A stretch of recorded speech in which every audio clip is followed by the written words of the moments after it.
Hi there. Yesterday we took our reading test, so today it is time to track our data from that test. So go to classwork, click on the three lines in the top right corner. You're then going to click on the data folder or data tracker.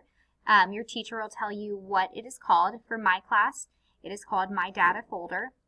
And this should be familiar because Ms. Reed does this every time we take a math test. We track our math data. So this is going to be very similar to that. It's the exact same thing, but we're going to go to reading today.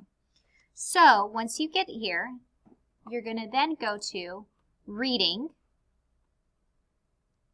and then you scroll down to reading, and then right here we have Unit 6. So you're going to drag this little bar all the way to where the red line is, just like how Ms. Reed does it. Because yesterday was our Unit 6 or Module 6. They're the same thing, test. Okay? If you got below an 80, you are going to do a retest to get some points back. Okay? If you need a little, if you need to hear this video again, just go ahead and start the video again.